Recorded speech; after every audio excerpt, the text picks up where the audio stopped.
This training session has been funded by the Department for Education through the Dyslexia SpLD Trust. On this occasion, I would like to introduce Sir Jim Rose, who is going to be talking about the simple view of reading. If Oscars were to be awarded for the big ideas that have most benefited mankind, one should certainly go to whoever it was that invented the alphabet. Moreover, the story of how the sounds of speech became written symbols ought to be told to children as living history. There is no scope, however, to expand on all of that in this brief presentation. Safe to say that every child needs and deserves to be taught how the alphabet works for reading and writing. Further, we should travel in the faith that every child, whether dyslexic or not, is capable of learning to read. In response to the historian's question, where does the future come from? We might well answer, it comes from the past. Ever since schools were invented, our goals have sought to gift all children with the power of reading. Despite the recent tedious debate about the value of the term dyslexia, there are some children and adults who fail to learn to read, even though they can learn other equally, if not more, challenging things very well. They may have received the same high-quality teaching of reading as their peers who have become fluent readers. But as one dedicated teacher of beginner readers once said, these children just don't get it. So what is it that these children just don't get, which marks them out as dyslexic? For researchers of dyslexia, the answer to that question must be, we are still working on it.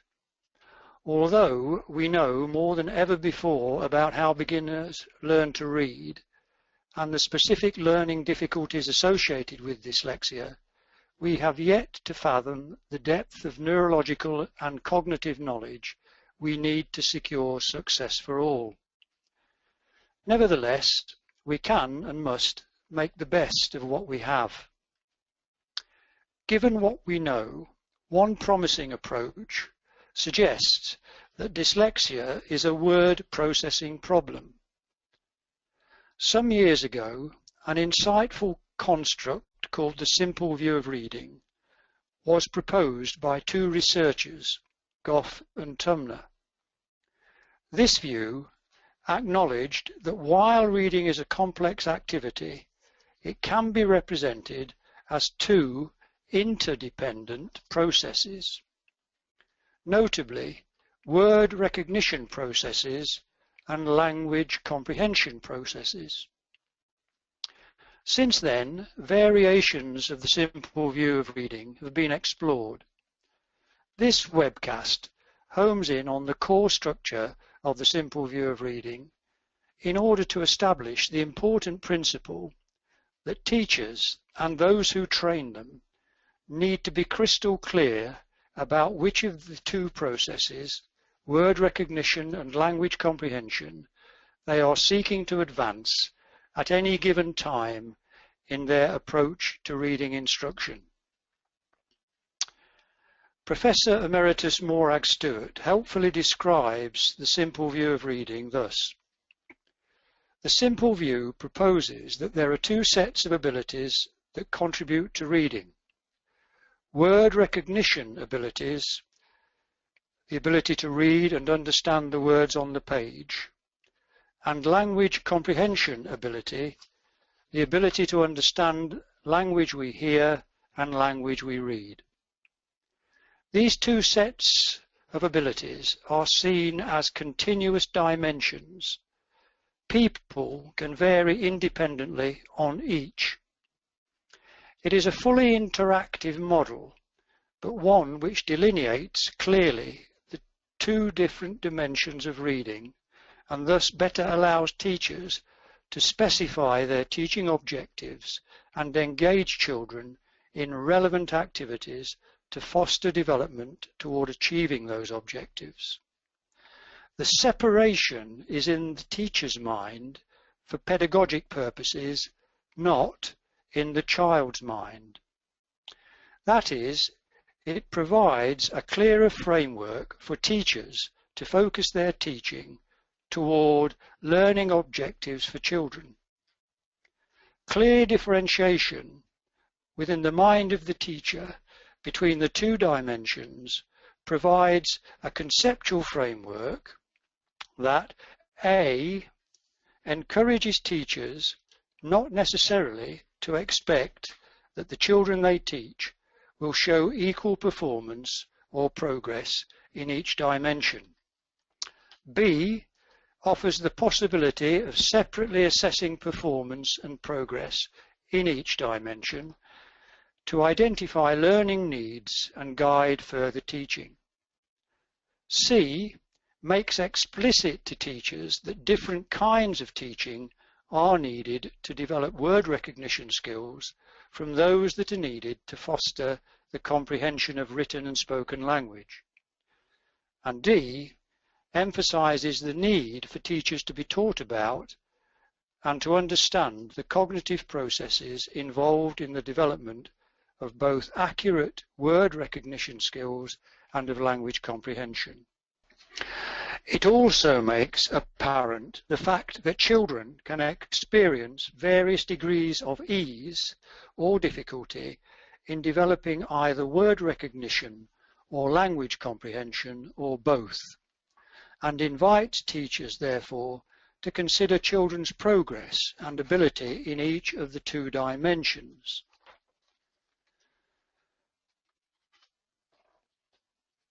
The simple view of reading suggests that dyslexic children fall largely within the left-hand side of the diagram. Because an overwhelming body of research and proven practice now show that phonic knowledge is essential to developing word recognition skills, schools must make sure that this dimension of reading is taught thoroughly on a regular and systematic basis to beginner readers, while recognizing that dyslexic children are likely to need considerably more time to benefit from skilled teaching of phonics than their typically developing peers. There is, of course, much more to be said about the effective teaching of children with dyslexia, which might be covered in further presentations. Meanwhile, the following points from an interview of Professor Marion Wolf, another renowned expert on the reading brain, invite reflection on the issues concerning provision for dyslexic children. Phoneme awareness, or knowing the sounds that correspond with letters and words, is the #1 deficiency in the dyslexic brain. Our language is made up of 44 sounds called phonemes. English is trickier because we have phonemes that can be expressed in different letters, and we have letters that can stand for different phonemes. It's an irregular language, and that adds to the complexity. But the underlying issue for many, but not all children, is problems in the basic representation of those phonemes. There are multiple areas of the brain contributing to our ability to represent phonemes. Many dyslexic children have issues with developing phonemes, as well as knowing which sounds are assigned to which letters. Fluency, or getting the reading circuit to work together quickly, is the second biggest issue. Children can have perfectly represented phonemes, but can't get the phonemes together with the letters because there's a speed of processing issue. Part of that may well be because the right hemisphere is taking a longer time and trying to do what the left hemisphere usually does in getting that circuit to work very fast together. That can mean not just the phonemes aren't represented very well, it might also mean that letters aren't getting represented very well. And that circuit is not becoming automatic. Comprehension is the third, but no less crucial issue to reading. After making letters and sounds work together and getting the whole circuit to work in time, then words have to be connected to meanings and functions of grammar. It takes explicit work to get the visual representation, meaning, sound, and grammatical function all working together, and that's what dyslexic children must do. Often this kind of dyslexia doesn't show itself until the child is older, 3rd grade and up, when a child switches from learning to read to reading to learn. Some children can read words, but read them laboriously. By the 4th grade, they're a major failure and never become fluent. Many of these children are bright and have compensated up to this point by memorizing words, but have never learned to read fast enough to comprehend what they're reading. Understanding that these developments are nothing more than brain differences that can be aided with systematic and explicit instruction is a large but necessary step for everyone involved: children, parents, and teachers. When children find they are unable to read, or read with much difficulty, they often believe that it's the result of a bad or broken brain. Some teachers may also unwittingly hold beliefs that reading happens for all children by a kind of osmosis. Woolf insists that 3 decades of research has shown that neither are true. But keeping the truth about dyslexia hidden or misunderstood only hurts the children, their parents, and the educators trying desperately to help them. Dyslexia, says Woolf, is a different kind of brain organization that needs different teaching methods. It is never the fault of the child, but rather the responsibility of us who teach to find methods that work for that child. Children with dyslexia need immediate and intensive intervention to connect the pieces of the reading circuit.